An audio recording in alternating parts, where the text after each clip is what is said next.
You've got a new band. You get along great, your shows are great, there's a great vibe, and now it's time to share your music with the world. So the plan is to follow that tried and true method to success in the music business. Record an album, release it, watch it blow up with the fans, score a record deal, and do music as a career. Okay, guess what, Mr. Rockstar? It's time to put down the bong and pay attention. Here's 13 reasons why making an album is probably the dumbest move you could possibly make.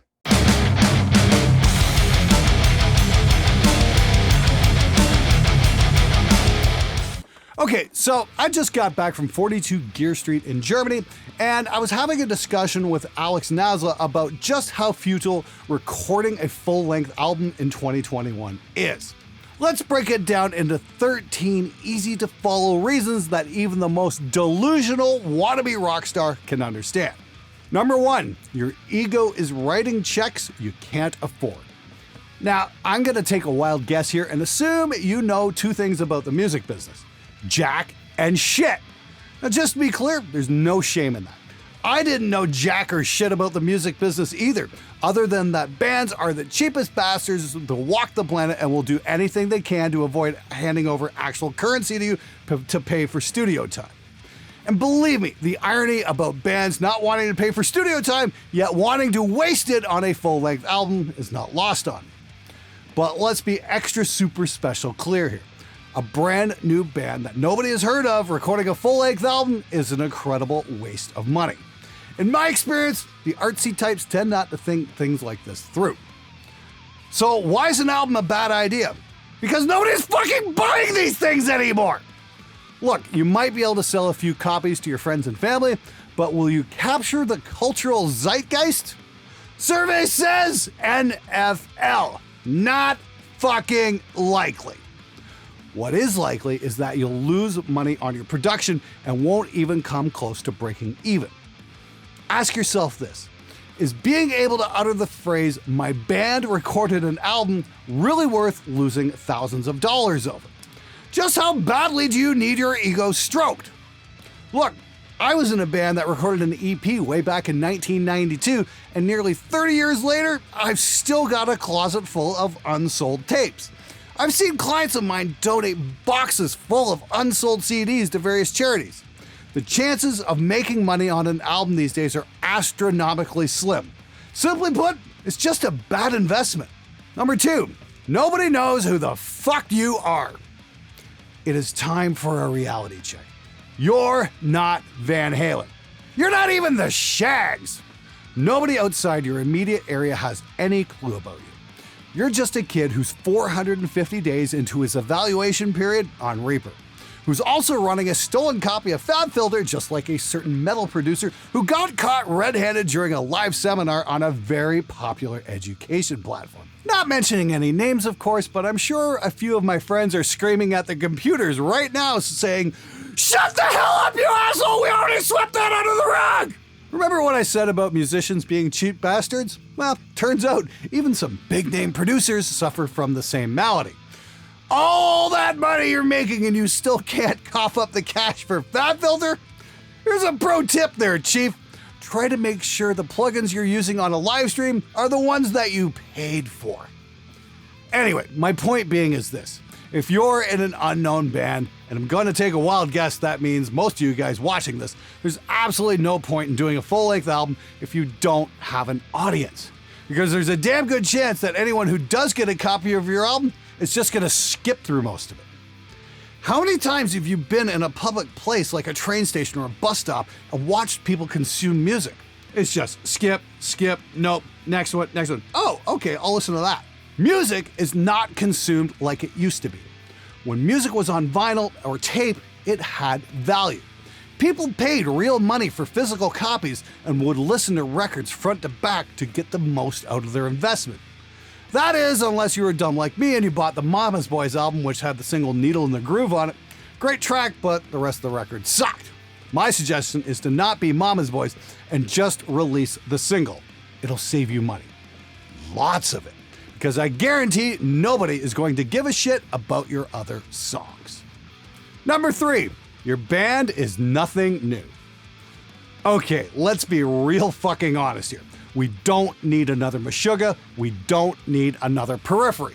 That has already been done! Yet so many bands out there have jumped on the prog bandwagon, and we're getting deluged by a bunch of self-indulgent guitar wankers who can shred like crazy, but can't write a song to save their lives. Do you honestly think that anybody wants to listen to 70 minutes of that bullshit? Hell, even your mom doesn't want to listen to that. Hey, check out my prog band. Oh, cool. I needed some music to put me to sleep on the train. Now, don't get your panties in a twist. Don't think I'm just picking on the modern day bands. The 80s were littered by a million Poison and Metallica clones. In the 90s, it was the Nirvana and Pantera wannabes. And then in the late 90s, everybody was trying to be the next Korn. I think it's safe to assume that metal musicians aren't exactly the most original thinkers when it comes to music. And chances are there's nothing unique about your band. So before dropping several thousands of dollars to make a record, take an honest assessment of yourselves and ask this question. Would you buy your own record? And if you wouldn't, why the fuck would anyone else? Look, it's great that you're trying to out-brutal the next band, but come on, it's been done already. Show some imagination. Give us something new. Stop claiming to be awesome and try being awesome. 4. Your band might not survive the process. One of the biggest records I've ever done, which was Woods of Ypres' Pursuit of the Sun and Allure of the Earth, was a fucking nightmare to do. In fact, the band was so happy with the experience in the studio that they all quit right after recording their tracks. Even I wanted to quit. I spent more than a few nights on the couch asking myself, why the hell am I putting myself through this shit? The record was eventually released and the band wasn't even credited. Written and performed by David Gold was what wound up on the liner notes, and I can tell you, as the guy who laid down all the tracks, that statement is 100% pure grade A Canadian bullshit. Steve Jones and Connor Sharp put everything they had into that record, and that was a total dick move to leave them out of the credits. Now, Woods was the exception, as they had grown a bit of a fan base with their debut EP from a few years earlier. And Pursuit went on to do rather well for an indie black metal release.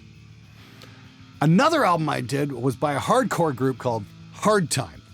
Obviously, they put some deep thought into that name. Anyway, I think we did something like 11 songs, and the recording process was a bit of a drama fest. The guitar player and the vocalist hated each other. They were constantly bickering throughout the whole recording process, with me stuck in the middle as referee. Tell you, I fucking love this job. But somehow we managed to get the record finished, and I handed the band the master CD, and they broke up the next fucking day. On the bright side, at least I got paid. It just sucks that nobody heard that record. Yeah, what a brilliant way to spend a few $1,000s. My point being is, why bother doing a full length if your band's just gonna fall to pieces? Number 5, your music might not be worth listening to.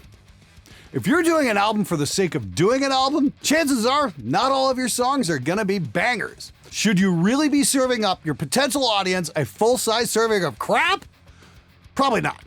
It's no big secret, people's attention spans are rather divided these days. We are being deluged with information and disinformation, and what you're offering has to compete with all of that.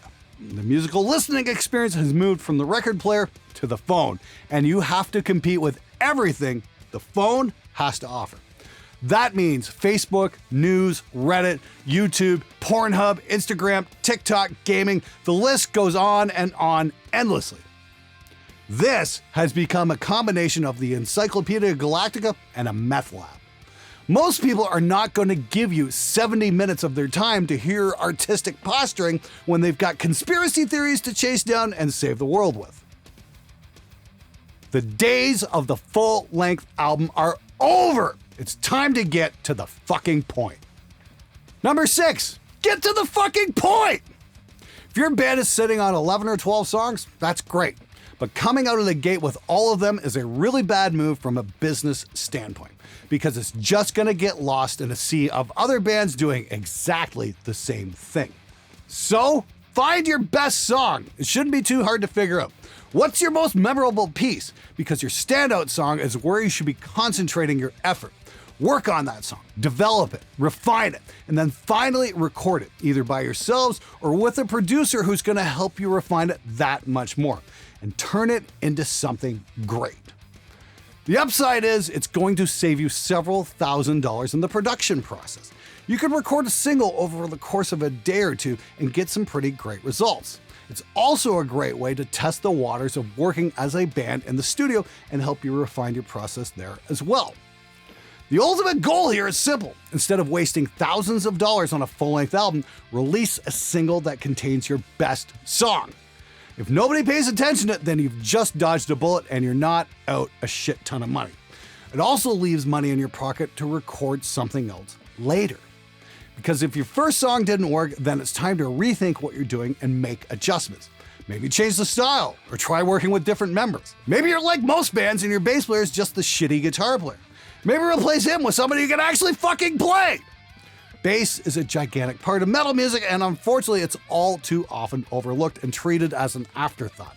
If you've got a weak bass line, then your music is going to sound weak.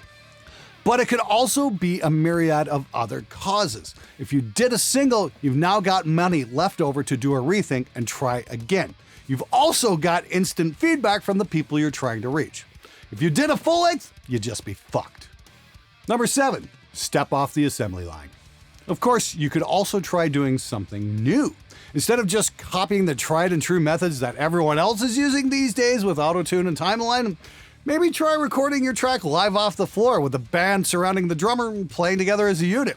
Because that shit really doesn't happen anymore. Perhaps try treating music as art instead of an assembly line product. Take it from a guy with 27 years experience working on an assembly line building minivans. I see way too much of what the auto industry does being applied to music production, and that, my friends, just plain sucks. Of course, if you go that route, most of the comments you're going to get on your music will be from other bands who are competing for the same attention you're trying to cultivate. And they'll try to shoot you down for the most minor flaws. Anything they can point out as imperfect, you'll get, "Hey, your drumming sucks and you shouldn't have auto-tuned that." Not because it's going to make the song better, it won't. This is because you're doing what they don't have the courage to do themselves. And that is to step off the safety of the assembly line, color outside the lines, and rock the fuck out. It's all too easy to make a perfect recording these days, and all I hear is perfectly boring. If you record live, you are definitely going to sound different from what's out there. The only question is, can your band play well enough to pull it off? Are you really as good as you think you are? Because a live recording will answer that question real quick. Number 8, go to NAMM. I myself knew jack shit about the music business until about 2015 when I attended my first NAMM show. Not only is the entire music industry there, as well as the gear, but the seminars are outstanding. If you want to learn how to score an endorsement deal, work with brands, or navigate the minefield that is the music business, then go check out the NAMM show. It really opened my eyes as to how things actually work, and you'll find endless amounts of amazing advice. And most likely, you're going to hear what I'm trying to say here as well, that the album is dead. Number 9, do a 3-song demo. All right, so you've released your first single, and you've got a bunch of responses saying, "Hey, that was great. When will we hear more?" Then, and only then, should you think about recording something longer. This is basic supply and demand stuff, folks. If nobody's demanding it, then why the fuck would you supply it? Once again, get over your own ego and realize that you're just one face in an endless sea of musicians all trying to make it. But if there is a demand, then it's time to expand on things and consider making an EP. Here's the thing, 20 years ago, I'd tell bands to start with an EP, and if there was any traction, then would be time to do a full length. Unfortunately, today's attention span is even shorter, so the single strategy is the way to go.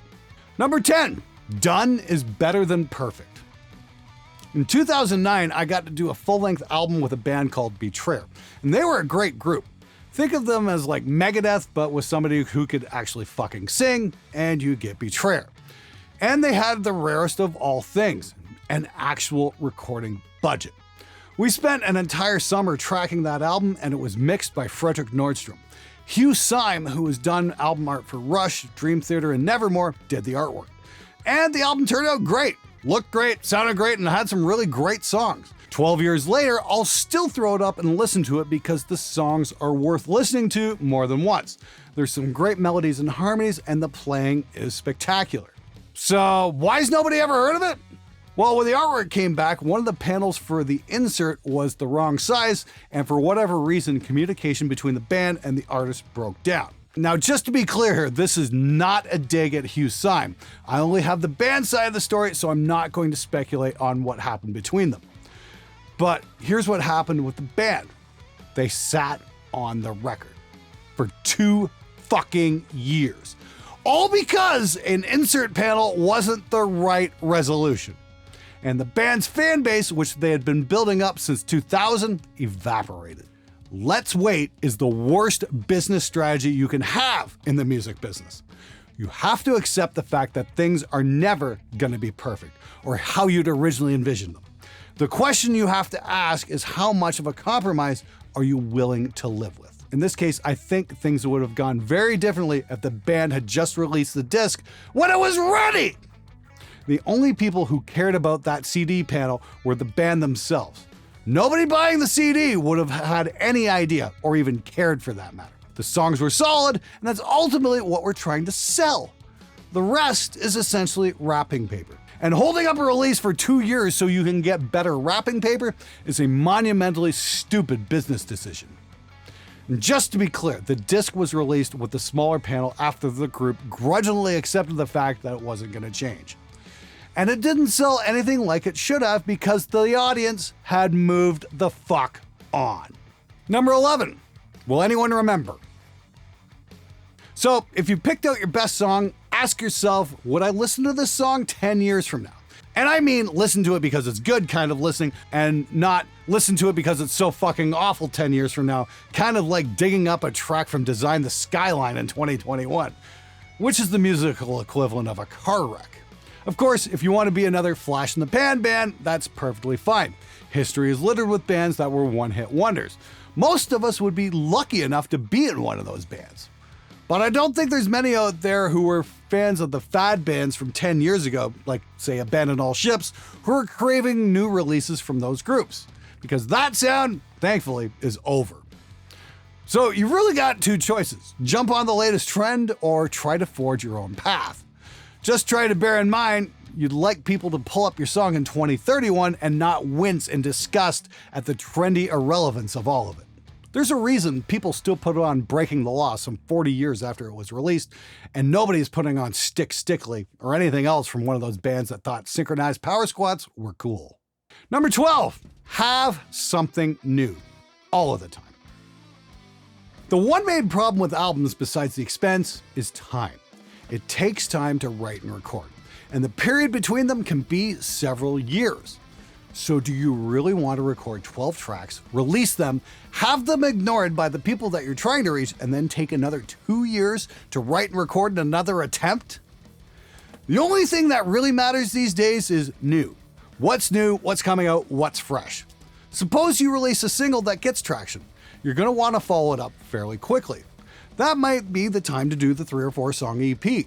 But doing a 12-song record would just be a very bad idea because you're going to want to have something new for the following year. If you've already spent your creativity on a full length, it might be a while before you can come up with something. It's a much better strategy to have new music for each year, and that means singles and EPs. Number 13, it's a business. Now, I read this years ago and somewhere in a guitar magazine, and it stuck with me throughout the decades. The music business is a fun business, but it's still a business. If you want to make a career of this, then you have to approach it from a business standpoint and make choices that will help your band grow, not only in terms of popularity, but financially as well. The money you have for your recording budget would be better suited to doing the best single you possibly can, and then maybe make a music video for it. Chances are, if you can make an entertaining video, you'll get far more traction than just releasing it on Spotify. If you have a video go viral, that can make your career. I got into bands like Red Fang and Extinction Level Event because they had great videos. Like it or not, we're visual creatures, and most of us listen with our eyes and deny it all the way. The music video is still a viable way of reaching people. You've just got to make something great. Start with your best song and then find a director who can make something amazing and work within your budget. And if you get enough views on YouTube, you can even cover your production costs. Once again, you have to look at this from a business standpoint and not an ego standpoint. If you can accept the fact that the world has changed and people are consuming music differently these days, you'll be much better equipped to deal with the current landscape. Trying to make music for a system that worked 20 years ago isn't going to be a path to success. So get out there, make the best single you possibly can, and let's make some great music together.